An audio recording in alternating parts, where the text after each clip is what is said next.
VTVT is sitting right here, guys. You know, this might have to buy this. All right, I'm going for VTVT.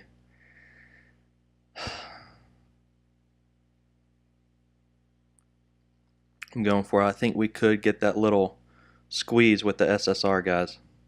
And this is very bottom support. 405 bids coming in. That's great. That's great. 409 bids. 410 bids. Sold that one right at $4. I can't trade any more than 100 shares. You know, that's why I was trying to make a decent amount on this one, because I'm under 500 bucks, and when you're under 500 bucks, you don't get any leverage. So I'm not getting the 4 times leverage. I'm not getting any leverage. So I gotta try to slowly creep back above $500 to get 4 times leverage, or I'm just trading very small. So, you know, that's what I'm trying to do right now. VTVT on a normal 6, 7, 800 share position I used to take, you know, this would have been an easy $100 right there. It's just that these are the conditions I'm at right now, where I gotta make a few dollars to slowly get up to 500. I took the one trade, guys. You know, I saw SGLB. I didn't want to chase that because, you know, nothing's really been sustaining itself as far as breakouts go. If I had shorts, I definitely would have shorted SGLB. Certainly would have shorted it. But I just want to talk a little bit about opening up an account offshore, not having the PDT over you. But first, let me preface this by saying I did have to mute someone in the comments section. It's just getting, you know, really irritating, talking about how I should not be helping you guys out when I'm not profitable. And I'll be honest, that really irritates me a lot. Anyone saying that. Just because when I first was interested in trading, all I could ever find was people who were making thousands and thousands and thousands of dollars every single day. In fact, when I was trying to even learn how to trade, and I called one of these groups, they told me I had to put $6,000 on a credit card for them to teach me. And it was just all, if you know anything about trading, when you first start, you cannot put $6,000 on a credit card and then open an account, because you're going to blow that up too. There's just so much noise out there, guys. You know, I'm trying to be transparent with you. This is really important, though, because we get a false sense of reality from some of these traders who've been trading for a decade or longer, who are making huge amount of profits. Then we think we're supposed to be able to replicate that right when we start trading, and it's not that way at all. That's why I think it's really important to watch someone like me, who's only been doing it for a couple years, to see me at the beginning stages of my trading journey, just the ups and downs, or the ebbs and the flows, as Ross would say. Because these people you're learning from, you're trying to emulate them, and you really do get this false sense of reality when you start trading. Like, you're supposed to trade with the same size they are. You're supposed to be making a lot of money every single day. It's not like that. You need to be trading very small to find consistency, because profits follow consistency. It's not the other way around. We want to jump into this with huge profits and then the consistency will come later. No, trade small. Trade a few hundred shares at a time. Just get that consistency, and then the profits later down the road will follow, and they will grow. They'll catch up very quickly. I've had really good success. You know, I grew 1,500 to 5,500. And now I'm having a pretty good slump. And the thing is, when the slump started happening was when I opened up the CMEG account. You know, I was really worried about that, opening it up, because I knew that there were going to be some new challenges ahead as far as having the opportunity to trade as much as I want.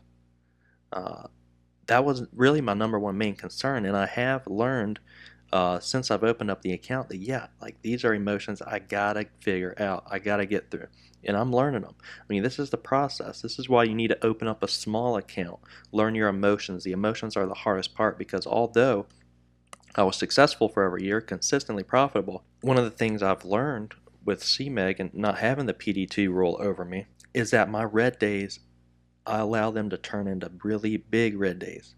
I've concluded that I do 3 things. Number 1, I overtrade. Number 2, I revenge trade. Number 3, I don't cut my losses as quickly.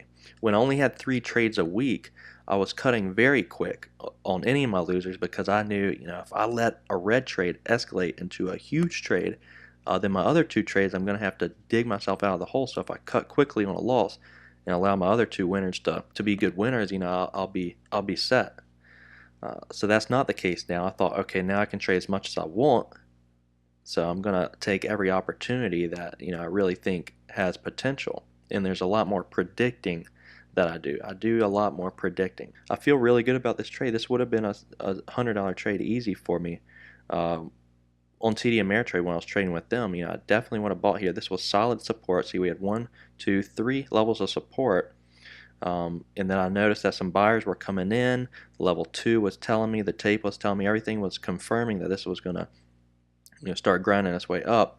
I felt good about that one. That one was reacting. It wasn't predicting. But I have been reacting a lot with CMEG. Been over trading. When I start losing, I revenge trade. It's easy to say, when I have a red trade, I'm going to cut the computer off and walk away. But it's not easy, guys. Like, if you do not have a offshore account yet, just be prepared. You need to set rules for yourself. Set rules for yourself, write them down, tattoo them to your forehead, do whatever you need to do, because it's a lot more difficult than you think. You want to naturally make back money that you lose. If I lose 50 bucks, I'll be like, well, let me try to make that back real quick. And then that turns into 100. I'm like, well, let me try to make a little bit of that back. I don't want to be down 100 on the day. And then it just keeps growing and growing and growing. You got to know when to cut it off. I'm not going to fund more money. I know it's not the funnest to watch me only make a few dollars at a time. I'm going to set myself up to have a big winner. I would have shorted SGLB if I had shorts. I already knew that. I saw this whole move. I just didn't have any shorts available. I would have shorted that. So I'm going to wait for an opportunity to make this back, then get the 4 times leverage and go from there. But I think this is going to be good for me. I hate going through these times, these slumps. I really do. It really makes me question myself as a trader sometimes. It's like, am I the same trader that turned 1,500 into 5,500? And I've bbeen up every morning at like 4:35 studying. Like every morning I've been getting up early just studying. I'm studying at nights. I'm reviewing all my trades. I feel like I'm doing everything I possibly can. I have all the resources. I have an amazing amount of friends and other traders that are, we're all helping each other out. So I have the tools necessary to become a great trader. I have the resources. I have the tools. I have all the study materials. But at the end of the day, it comes to me and my emotions and whether I click the right button at the right time or not. There's a lot of precision that's involved with this, and emotions are the biggest thing. Emotions are the biggest thing. That's why paper trading, I never did. I don't know if I could agree with it. Technically, yeah, you can start learning, but I already know all that. Now it's just emotions. Can I get past my emotions? That is a very challenging thing. And the thing is, I can't set on CMEG a restriction for like 1 trade a day or 2 trades a day. I have to set a max loss, which obviously is not going to do me any good at this point. I got to get back above 500. This is my dream, guys, to help you all out, to be just decently successful, consistent. I don't want to be rich. This is just what I love doing. I'd be happy as all get out if I only made 50 bucks a day doing this consistently. And that's not a lot to ask for. I really think I can get there. It's just, I love doing this. This is my dream.